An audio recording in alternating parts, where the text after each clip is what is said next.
What if someone else united Italy? In our own timeline, due to Italy having been a part of the Holy Roman Empire, there wasn't one united Italy for a long time, but rather a collection of many smaller states, just like up north in Germany.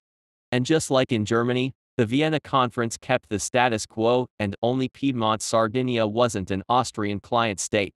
Calls for unification grew, leading to the Revolution of 1848, also known as the First Italian War of Independence. With French help, Piedmont Sardinia defeated the Austrians in the Second Italian War of Independence in 1859 and took the wealthy Lombardy region, and the expensive Nice and Savoy to France. The Grand Duchy of Tuscany, Duchy of Parma and Piacenza, Duchy of Modena and Reggio, and the Ravenna region, which belonged to the Papal States, united into the United Provinces of Central Italy, which then joined Sardinia.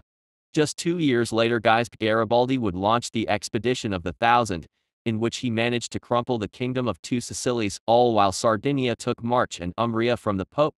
Despite of being a Republican, Garibaldi handed Two Sicilies to Sardinia for the Italian cause, and then Sardinia proclaimed the Kingdom of Italy. In the Austro-Prussian War, Italy would also take Venetia from the Austrians, and then invade the remainder of the Papal States during the Franco-Prussian War. With that, Italy was united under the House of Savoy, and they would rule Italy until 1946 and turn it into a quite formidable European power. But what if that didn't happen? What if someone else united Italy? In this video, I'll be looking at two different unifications. In the first timeline, the Grand Duchy of Tuscany unites Italy, and in the second timeline, the Papal States unite Italy. In the first timeline, during the First War of Italian Independence, while Austria fights Piedmont Sardinia and Italian rebels in Lombardy Venetia, and France fights rebels in Rome, Tuscany uses the opportunity to integrate Parma and Piacenza, Modena and Reggio, Lucca and Ravenna. During the Second Italian War of Independence, in order to gain legitimacy and popularity amongst the people, Tuscany joins the war against their longtime ally Austria. After the war, Piedmont Sardinia got Lombardy, just like in our own timeline, while Tuscany got Veneto. 2 years later, the so-called Sicilian War begun, with both sides invading the Kingdom of the Two Sicilies. After the war, Sardinia only got Sicily, while all of Naples went to Tuscany. After 2 or 3 years later, the Tuscan-Sardinian War broke out, and after fierce fighting, the Tuscans came out on top and unified Italy and proclaimed the Kingdom of Italy, with something along the lines of this being their flag. During the Franco-Prussian War, they'd also take Rome. After the Italian unification, Italy would normalize and even improve relations with Austria, as they are both ruled by the Habsburg. The Triple Alliance exists like in our own timeline, but here it is even stronger, as Italy and Austria-Hungary don't hate each other. The colonization of Eritrea and Somalia, failure in Ethiopia, and Italo-Turkish War likely happened similar or identical to our own timeline. However, during the First World War, Italy would join the Central Powers and open a second front against France. While they didn't push far, France was forced to send forces to the south, weakening their forces against Germany. The British are likely forced to send forces from the Middle East to stabilize the front. During the war, Italy likely loses its colonies in East Africa and Libya to the Entente. With more Austrians against Russia, they might suffer even harder, and it is possible that Russia surrenders slightly earlier. The United States, however, do join the war after the Zimmermann telegram, and Germany launches its spring offensive, but just like in our own timeline, it wouldn't result in a German victory, as the Entente holds the line. But with extra Italian and Austrian forces, the Central Powers hold the line. During the war, the Russian Reds would launch an attack into German Eastern Europe, but that too would stall, and in 1919 the participants agreed to a peace deal. The Central Powers agree to withdraw out of France and Belgium, and in exchange the Entente returns all German and Italian colonies seized during the war. In Eastern Europe, the front lines become the new de facto borders. Ukraine would be pushed back to the Dnipro River, while Belarus and the United Baltic Duchy would be dissolved. Most of Belarus and Livonia are annexed into the Soviet Union, while Lithuania annexes western Belarus and Courland. In the Caucasus, both Azerbaijan and Georgia would be retaken by the Soviets, but they fell short of Armenia, and the Ottomans were able to hold on to Kars, Batumi, and Ardahan. Armenia is just an Ottoman vassal. In the Middle East, The British hold on to Basra and Palestine and turn them into colonies, with the former later gaining autonomy as the Hashemite Kingdom of Basra. Hejaz would gain independence as the Hashemite Kingdom of Hejaz. In the Balkans, Bulgaria annexes Dobruja, Niš and Macedonia, while Austria-Hungary annexes Montenegro and puppets Serbia and Romania, and Italy annexes Vlora and puppets Albania. The war would be largely inconclusive, but favoring Germany due to their eastern gains, and the loss of Russia for the West. The German, Austrian and Ottoman Empire endure, and in Italy Mussolini still rises, but still stays loyal to Germany. After some time relations would cool down, and then even improve. It is even possible that they work together to invade, and then split up the Soviet Union. Austria-Hungary could establish a third kingdom, namely the Kingdom of Croatia and Croatia, Slavonia, Dalmatia, Bosnia and Herzegovina and Montenegro. In the Middle East, Nejd would conquer Hejaz only for the Ottomans to invade them. They retake Hejaz and give the rest to Jebel Shamir. Without Europe at war, Japan wouldn't take French Indochina, thus resulting in sanctions, and eventually conquers China, making them a great power. After the nuke is developed by Germany, a sort of Cold War between the Entente, Central Powers and co-prosperity sphere, and maybe Comintern begins. In this timeline, with Italy being friendly to the Germans and Austrians, they help the Central Powers and they endure and would face of the West in a Cold War, all while Italy still gets ruled by Mussolini.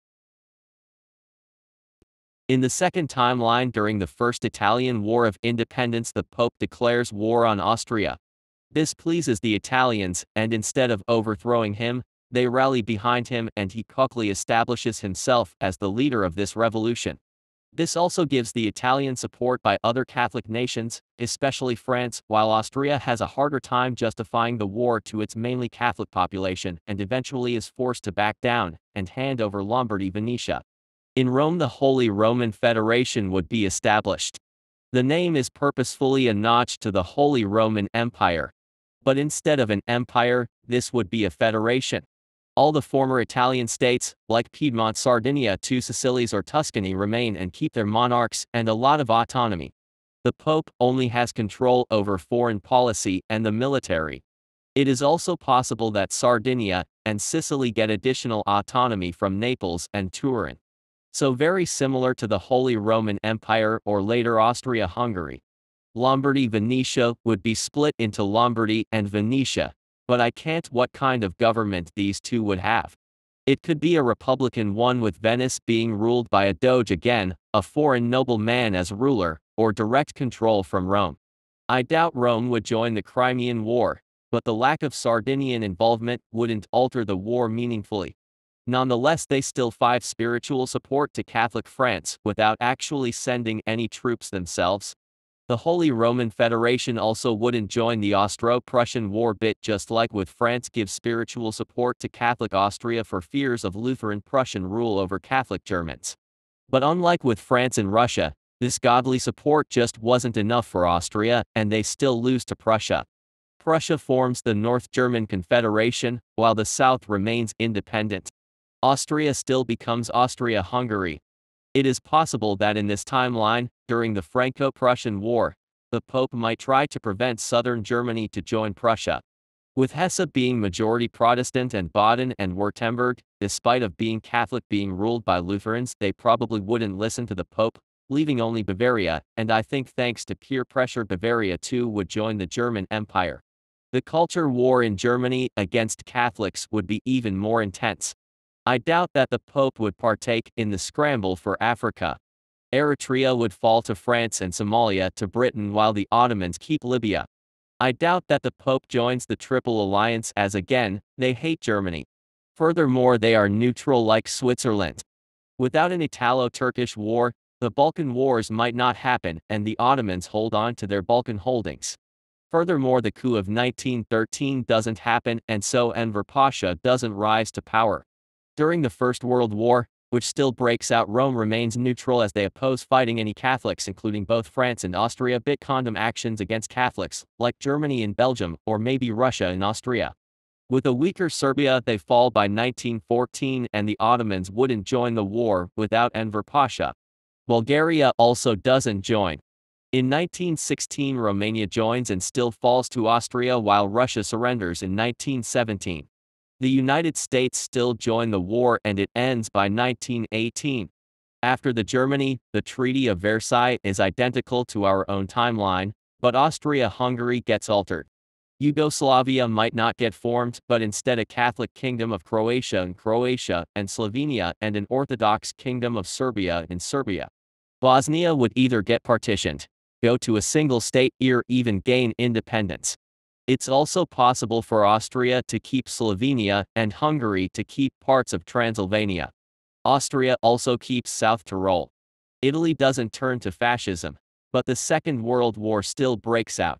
Germany would invade the Soviet Union earlier only to be Stalingrad and Moscow, and the Allies land in France 1 year earlier, meaning the war ends in 1944 with Japan then falling and getting partitioned. From their European history is mostly identical to our own timeline, bearing Ottoman Balkan. Meanwhile, the Holy Roman Federation continues to exist as basically a Vatican on steroids.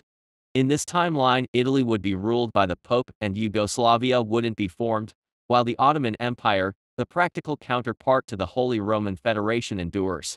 In both of these timelines, Italian history would be changed, with the first having more external and fewer internal changes, while the first has more internal and fewer external changes. If you liked the episode, leave a like, and don't forget to subscribe. Goodbye.